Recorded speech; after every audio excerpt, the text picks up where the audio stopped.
CNG पाठोपाठ petrol आणि डिझेलच्या दरातही प्रति लिटर 3 रुपयांची वाढ झालेली आहे। तेल कंपन्यांनी हे नवीन दर लागू केले असून वाढत्या महागाईमुळे सामान्य जनतेचे कंबरडे मोडले आहे। मुंबईत आजपासून 10% पाणी कपात लागू झालेली आहे। मान्सूनचे आगमन होईपर्यंत शहरात पाण्याची टंचाई कायम राहण्याची शक्यता असून अनेक रहिवाशांना पुरेसा पाणीपुरवठा मिळणार नाही अशी भीती व्यक्त केली जात आहे।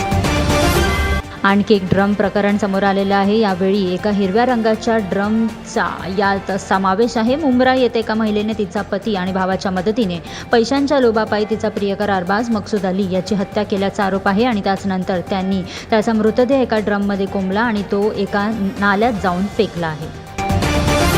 पगार वाढत नाहीत पण खर्च मात्र सतत वाढतच आहेत। केंद्र सरकारने पेट्रोल आणि डिझेलच्या दरात वाढ केल्यामुळे मुंबईकर हवालदिल झालेले आहेत। पाण्याची टंचाई असतानाच बीएमसीने 18 मे रोजी चेंबूर, गोवंडी आणि मानखुर्द या भागात 12 तासांच्या पाणी कपातीची घोषणा केलेली आहे। बोगद्याचे बांधकाम सुरू असल्यामुळे या भागातील पाणीपुरवठा विस्कळीत होणार। या उन्हाळ्यात प्रवाशांना दिलासा मिळणार आहे। मुंबई आणि गोरखपूर दरम्यान एक विशेष रेल्वे ट्रेन धावणार आहे।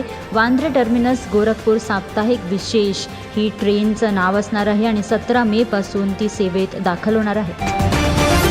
पेट्रोल आणि डिझेलच्या दरात आणखी वाढ होण्याची भीती वाटल्यामुळे पालघरमधील रहिवाशांनी पेट्रोल पंपांवर एकच गर्दी केली। आपल्या वाहनांमध्ये इंधन भरण्यासाठी लोकांनी लावलेल्या लांबच लांब रांगांचे दृश्य तिथे पाहायला मिळाले। बॉलिवूड अभिनेता जावेद जाफरी यांची पत्नी 16.24 कोटी रुपयांच्या फसवणुकीची बळी ठरलेली आहे। याच प्रकरणी 6 आरोपींविरुद्ध, ज्यामध्ये एका बीएमसी अधिकाऱ्याचाही समावेश आहे, गुन्हा दाखल करण्यात आला असून गुन्हे शाखेने या प्रकरणाचा तपास सुरू केला आहे।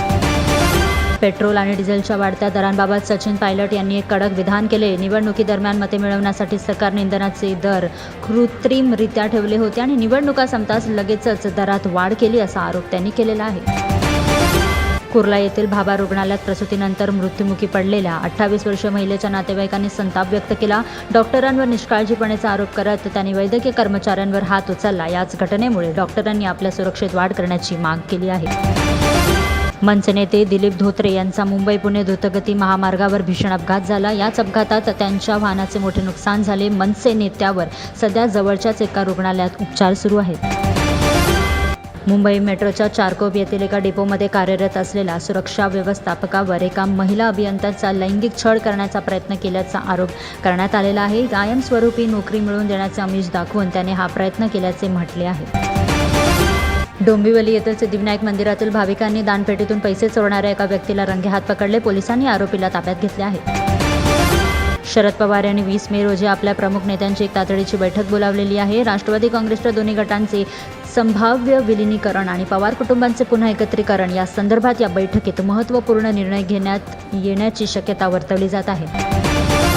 आनंद परांजपे यांनी राष्ट्रवादी काँग्रेसचा राजीनामा दिला असून ते पुन्हा शिवसेनेच्या शिंदे गटात परतलेले आहेत। आपल्या या निर्णयाचे वर्णन घर वापसी असे करत त्यांनी आपण एका नव्या राजकीय प्रवासाला सुरुवात करत असल्याचे नमूद केले। भिवंडी येथील एका बांधकाम स्थळाच्या 4थ्या मजल्यावरून प्लायवूडचा एक मोठा फलक खाली पडला, ज्यामुळे 25 वर्षीय एका कामगाराचा दुर्दैवी मृत्यू झालेला आहे। सुरक्षेबाबत निष्काळजीपणाचा आरोप करत कामगारांनी या घटनेचा निषेधार्थ आंदोलन केले। मुंबई महानगरपालिकेच्या रुग्णालयांमध्ये डिजिटल डॅशबोर्ड कार्यान्वित करण्याच्या तयारीला वेग आलेला आहे। याच डॅशबोर्डमुळे रुग्णांना खाटांची उपलब्धता, औषधे आणि विविध वैद्यकीय चाचण्यांचे अहवाल यासारखी माहिती अत्यंत सहजपणे आणि रिअल टाईम स्वरूपात उपलब्ध होणार। मुंबईत सीएनजीच्या दरात वाढ होऊन तो 84 रुपये प्रति किलोवर पोहोचलेला आहे। 2 रुपयांच्या या दरवाढीमुळे रिक्षा आणि टॅक्सी चालकांवरील आर्थिक बोजा आणखी वाढलेला आहे। मुंबईतील सोने आणि चांदीच्या दरांमध्ये चढउतार दिसून आले आहे। 10 ग्रॅम 22 कॅरेट सोन्याचा भाव 1,46,750 रुपयांवर पोहोचला, तर चांदीचा भाव 2,90,000 रुपये प्रति किलोवर पोहोचला। पेट्रोल आणि डिझेलच्या वाढत्या किमतीमुळे आता वाहतुकीचा खर्च देखील वाढला। याचमुळे औषधे आणि आरोग्य सेवा अधिक महाग होण्याची भीती निर्माण झाली असून परिणामी सर्वसामान्य जनतेवरील आर्थिक बोजा वाढण्याची शक्यता आहे।